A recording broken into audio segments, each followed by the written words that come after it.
When will Naoya Inoue move up a weight class?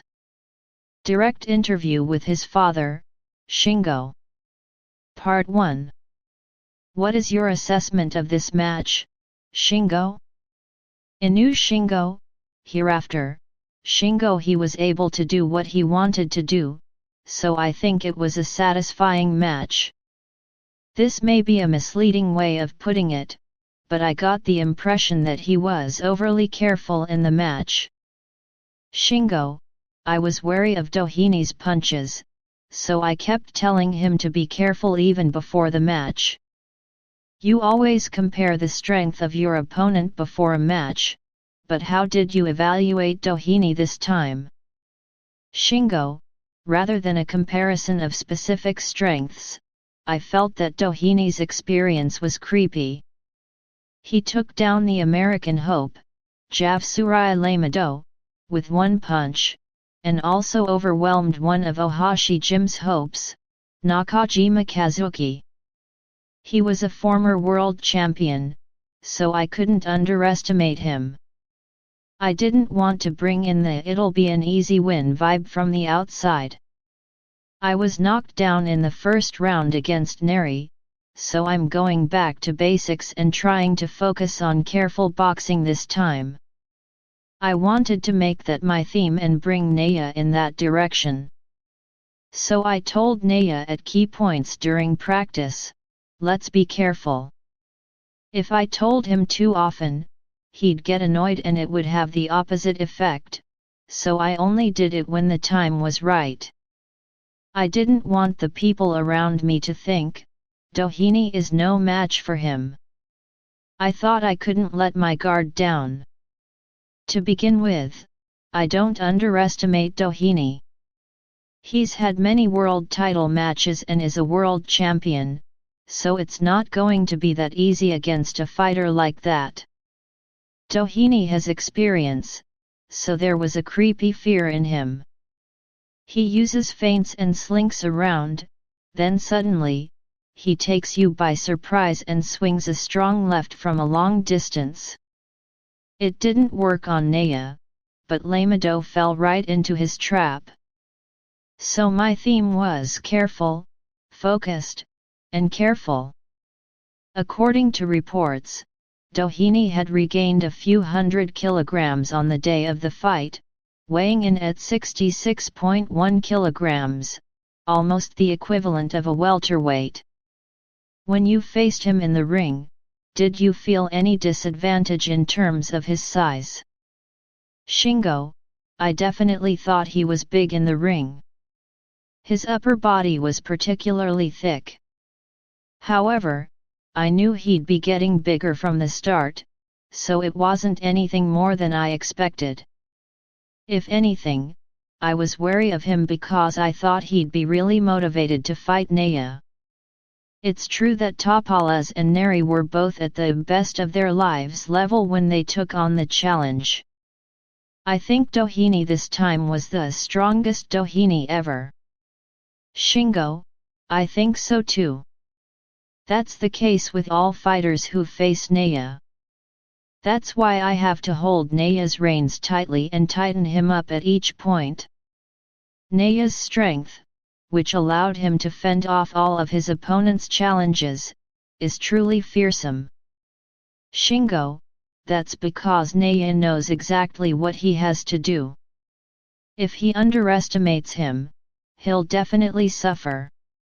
Compared to the fight with Neri, I thought Naoya's expression when he was receiving the calls in the ring was very calm this time. So, looking back, does that mean that even Naoya was a little too involved in the first round of the Neri fight? Shingo, well, it was the Tokyo Dome after all, so I think anyone could have done that. Everything was on an incomparable scale. So it was natural, and it would have been impossible not to get into it after that. This time, Naoya was probably more conscious of not letting his guard down against Dohini. He was focused and ready to go into the match. In the first round, there weren't many punches exchanged, and it was a pretty quiet fight from start to finish. Shingo, it was far from quiet.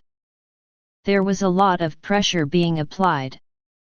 Even if Naoya didn't throw many punches, he was applying pressure all the time. Doheny, on the other hand, used all sorts of tactics to try to avoid that pressure. That alone was enough to show that a great fight had already begun. Was it a plan from the beginning to apply pressure from the first round? Shingo, it wasn't a special strategy, it's a basic principle in boxing. Applying pressure gives you an advantage. It may seem mundane at first glance, but that's where the fight is. So Naoya was putting pressure on you throughout the first round, so did you feel like you had a good feeling after the round? Shingo, yes, I did. So during the interval I said to him, let's put more pressure on you. Whenever Doheny tried to put more pressure on you and took a step forward, Naoya stepped back, but the next moment he put more pressure forward than he had stepped back. He put so much pressure on Doheny that he couldn't escape no matter what he did. Shingo, I'm sure Doheny wanted to put more pressure on you, too. But Naoya's pressure was too strong and he couldn't. I think it was tough for Doheny. He was under pressure the whole time. I thought that one of his offensive moves was blocked right from the very start of the first round. Shingo, on the other hand, we were able to take the lead, so it made it easier to advance in the match. In the second round, Doheny was cornered and suddenly grabbed Naoya like he was going to tackle him. Shingo, I was shocked. I want to ask Doheny why he did that. I think Doheny probably didn't know why he did that either. He said that Naoya's pressure was so intense that he felt like a frog in front of a snake, and before he knew it, he had done something like that. Did you instinctively sense danger, or rather fear? Shingo, I think so. And I think he thought, I have to change this space once, and he went out on a whim.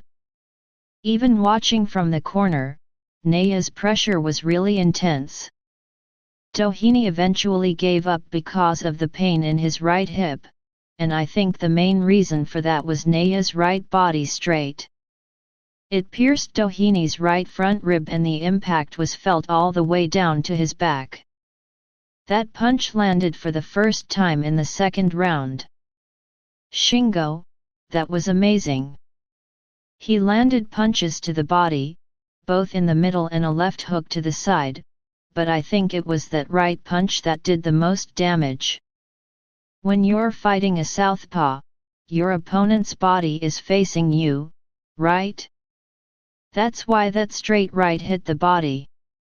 I think that in addition to the straight right, the left hit him quite a bit to the body, so I think that overall, the damage was what made him give up.